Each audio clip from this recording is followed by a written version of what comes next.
I think I'll watch this instead right now. All right, we got SCP-052 time traveling train. Dr. Bob, he been showing up and showing out on his SCP community animation stuff. So let's see what it's talking about, bro. You know what I mean? Hey, bro, you know he has some of the most interesting SCPs, totally original, and let's get into it, bro. Let's see. It's late on a Saturday night in New York City, 11:55 p.m. to be exact. A man is running towards the subway station on 59th Street. He's just gotten off from work at the restaurant where he waits tables, and he's in a hurry to get home and spend some time with his girlfriend. As he approaches the station, he notices something strange. Someone has placed a wooden barrier. So don't go down there. My money is that he about to jump over this and go down the stairs anyways, cause he hard-headed, bro. There's probably like another subway entrance like a block away, bro. Just, bro, come on. In front of the entrance. The man has never seen something like this before, but he hasn't lived in Brooklyn very long. Everything about the station looks normal behind the barrier, and he's in a hurry. He doesn't want to have to go several blocks to the next station, so he hops the barrier. What's the...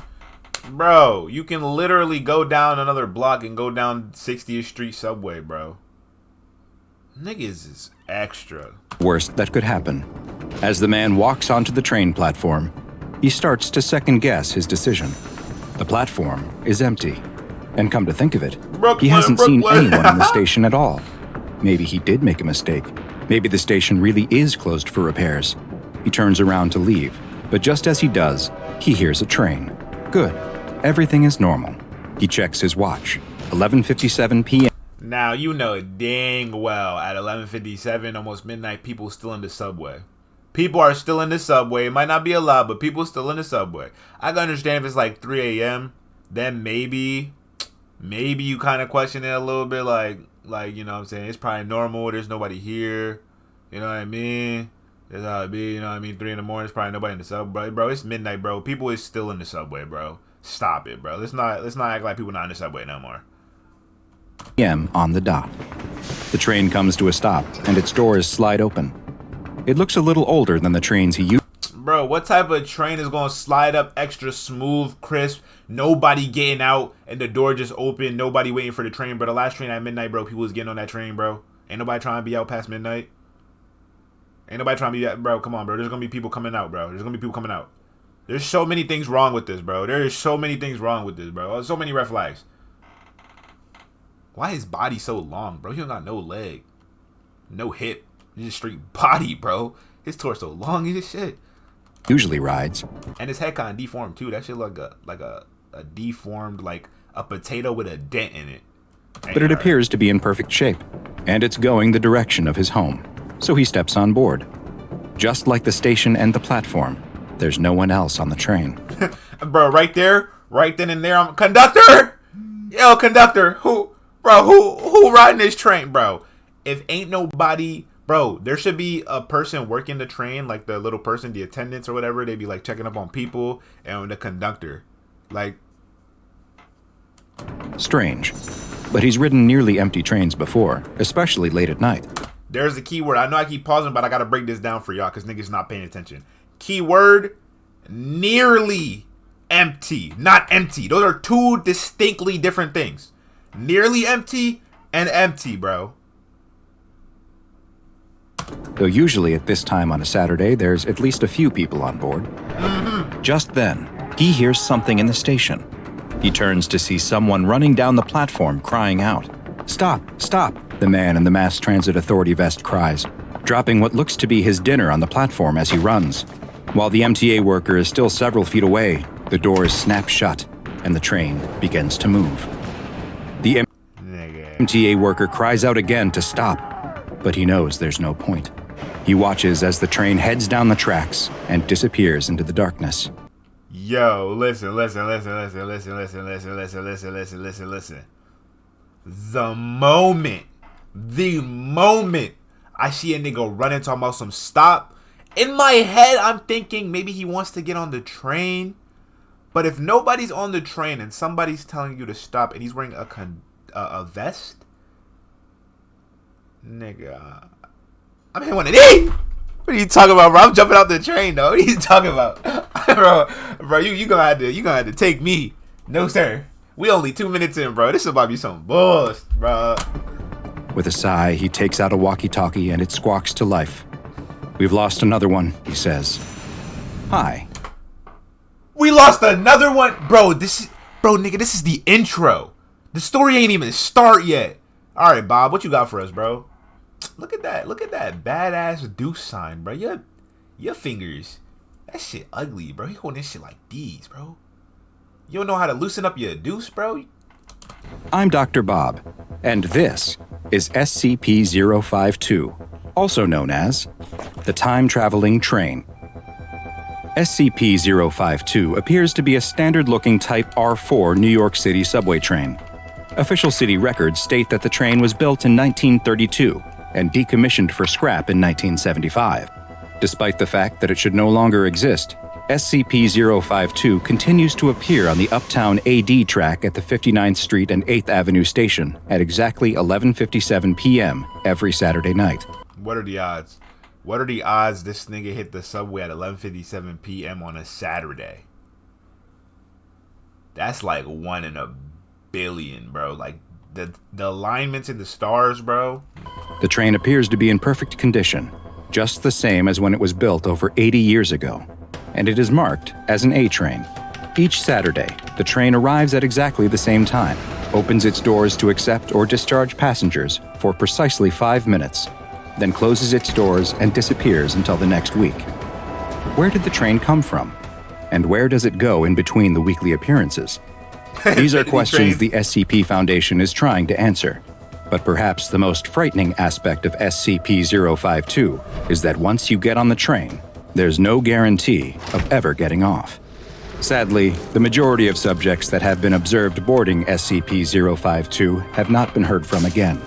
The rare few that have been recovered claim to have boarded the train on various dates, ranging from 1976 all the way to the year 2204, with the latter claiming he thought he was boarding a special 300th anniversary train. Thus far, none of the recovered passengers have reported any memories or knowledge of their time on board the train between entering and exiting. Any passengers spotted disembarking from SCP-052 are to be immediately brought to Site 21 for questioning to determine their origin and assess whether they pose any threat to the current time stream. The Foundation has had great success administering Class A amnestics to passengers who arrived from the past and reintegrating them into society. But any passenger who is identified as being from the future must be held indefinitely to prevent potential disruptions to this reality's time stream, per Order 69-A1 from 05 Council Member 05-9. Hey, bro, can I guess which one I am? Per Order Can I guess which one I am? 69-A1 from 05 Council Member 05-9.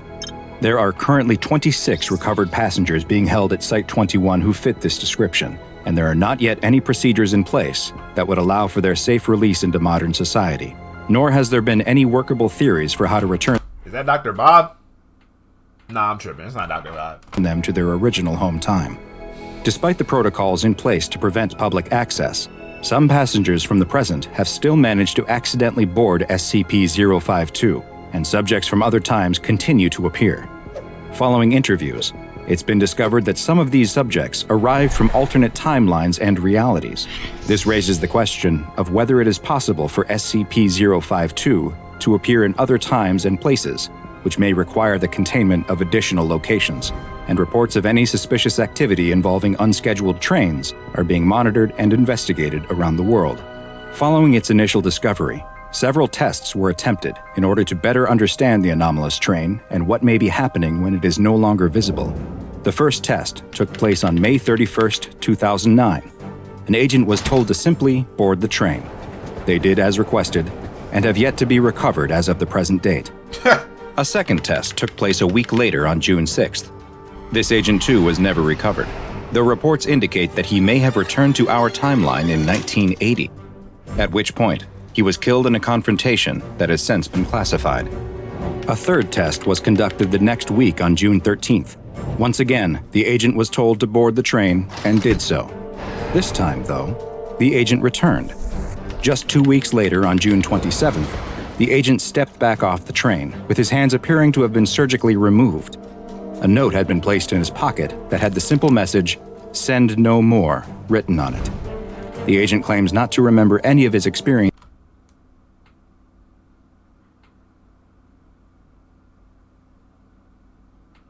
Don't send no more. You couldn't pay me. Don't send no more, bro. Don't send. What? Why I gotta hop on? What? Bro, why are we testing? What are we still testing for, bro? We can't figure it out. Just contain it. Secure, contain, protect. Bro, just contain it, bro. Don't. Bro, somebody hop on, bro. That's your business, bro. I can't do nothing for you. We already got to worry about SCP-052-7173. You know what I mean? 106, bro. Honestly, this is probably the least of my worries, bro. What do you mean send no more? These niggas don't want no beef. Experiences on the train over the 2 weeks he was gone, or what may have happened to his hands. Following this third test, 05 Command issued orders stopping the use of Foundation agents as passengers on SCP-052. D-Class, due to their disposable nature as convicted felons and death row inmates, were considered as potential replacements for the agents in the exploration of SCP-052, but the risk of releasing them into the past or the future was determined to be too great. Other than the agent who knowingly boarded the train, several other notable passengers have been recovered. One case involved the recovery of a woman who entered the train on July 14, 2012, but was recovered 4 years earlier, on March 8, 2008. She entered the train while on her way home from the theater, and was surprised to learn she traveled 4 years into the past. Because another version of her existed at the time she was recovered, she was held to prevent unwanted temporal effects. Another subject was recovered in 2008 who claimed to be from the year 1976. Although there was nothing physically wrong with him and no risk of time stream disruptions, Foundation psychiatrists recommended that he be held indefinitely, as 32 years was believed to be too long a period of time to successfully reintegrate into society. Perhaps the most interesting recovery was of a man claiming to be a Level 4 supervisor from the SCP Federation, who boarded the train in December of 2124. He said that he had been administered a Class A amnestic prior to boarding, and remembered nothing until his recovery in 2010. No, sir. While the agent can clearly never be released into society, 05 Command has approved the sharing of classified information about various anomalies, in the hopes that he can provide additional information on possible containment procedures. Because SCP-052 has so far proven impossible to stop or remove from the New York City subway system, it has been classified as Euclid. But its predictable nature means that the Foundation is usually able to prevent the public from encountering it. The 59th Street ABCD station is closed to the public between 11 p.m. on Saturday night and 1 a.m. on Sunday morning, under the pretext of track maintenance. Any passengers seen leaving SCP-052 must be taken to Site 21 for debriefing and processing, and members of the public who simply see SCP-052 may be released after the administration of a Class B amnestic. As for what happens to most of the passengers who board SCP-052 and are never seen from again, we simply don't know. Now go and watch another entry from the files of Dr. Bob, and be sure to subscribe as we delve further and further into the SCP Foundation's classified archives. That was some fire, bro. That was some fire. That was some fire. That's what I'm saying, bro. Like, bro, these stories, bro, that was some fire, bro. That was some fire. That was some fire. That was some fire, bro.